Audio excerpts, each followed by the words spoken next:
আমরা চাষ খেলা খেলব। প্রথম, এই যে আমাদের ব্রাহ্মণ। দ্বিতীয়, আমরা দুজনে দুই গরু হব।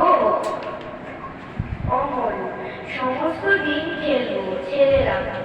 হ্যাঁ, সমস্ত দিনই।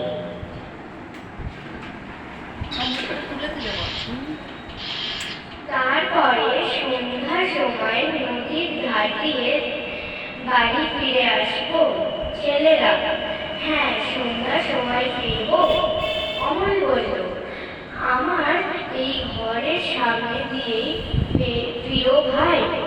ছেলেরা, তুমি বেরিয়ে এসো না, খেলবে চলো। অমল বলল, কবিরাজ আমাকে বেরিয়ে যেতে মানা করেছে। ছেলেরা বলল, কবিরাজের মানা তুমি শোনো বুঝি? চল ভাই চল, আমাদের দেরি হয়ে যাচ্ছে। অমল বলল, না ভাই, তোমরা আমার এই জানলার সামনে রাস্তায় দাঁড়িয়ে একটু খেলা করো, আমি একটু দেখি। ছেলেরা বলল, এখানে কি নিয়ে খেলবো? অমল বলল, এই যে আমার সব খেলনা পড়ে রয়েছে, এসব তোমরাই নাও ভাই। ঘরের ভিতরে একলা খেলতে ভালো লাগে না, এইসব ধুলোয় ছড়ানো পড়ে থাকে, এ আমার কোনো কাজে লাগে না। ছেলেরা বলল, চমৎকার খেলনা, এই যে জাহাজ, এই যে জটাই বুড়ি, দেখছিস ভাই কেমন সুন্দর সেপাই, এইসব তুমি আমাদের দিয়ে দিলে? তোমার কষ্ট হচ্ছে না?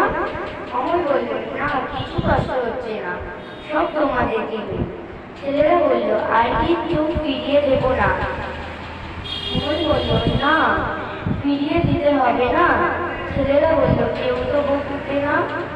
অমল বলল, কেউ না, কিন্তু রোজ সকালে তোমরা এই খেলনাগুলো নিয়ে আমার এই দরজার সামনে খানিকক্ষণ ধরে খেলো। আবার এগুলি যখন পুরনো হয়ে যাবে আমি নতুন খেলনা আনিয়ে দেব। ছেলেরা বলল, বেশ ভাই, আমরা রোজ এখানে খেলে যাব। এ ভাই, সেপাইগুলোকে এইখানে সব সাজা, আমরা লড়াই খেলি। বন্দুক কোথায় পাই? ওই যে একটা মস্ত সরকারি পড়ে আছে, ওই থেকে ভেঙে নিয়ে আমরা বন্দুক বানাই। কিন্তু ভাই, তুমি যে ঘুমিয়ে পড়ছো? অমল বলল, হ্যাঁ, আমার ভারী ঘুম পেয়ে আসছে, জানি না কেন আমার থেকে ঘুম পায়। অনেকক্ষণ বসে আছি আমি, আর বসে থাকতে পারছি না, আমার পিঠে ব্যথা করছে। ছেলেরা বলল, এখন যে সবে এক প্রহর বেলা, এখনই তোমার ঘুম পায় কেন? ওই শোনো, এক প্রহরের ঘন্টা বাজছে। অমল বলল, হ্যাঁ, ওই যে বাজছে ঢং ঢং ঢং, আমাকে ঘুমোতে যেতে যাচ্ছে। ছেলেরা বলল, তবে আমরা এখন যাই, আবার কাল সকালে আসবো। অমল যাবার আগে তোমাদের একটা কথা আমি জিজ্ঞাসা করি ভাই, তোমরা তো বাইরে থাকো, তোমরা ওই রাজার ডাকঘরের হরকরাদের চেনো?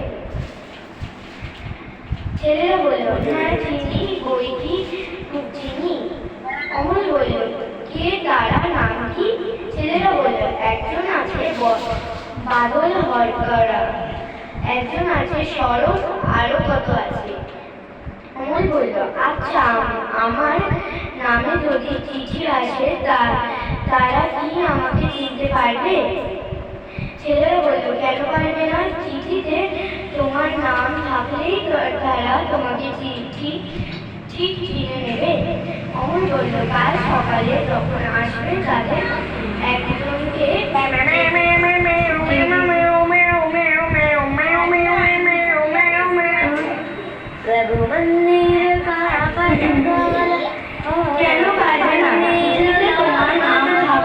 তারা তোমাকে ঠিক নেবে।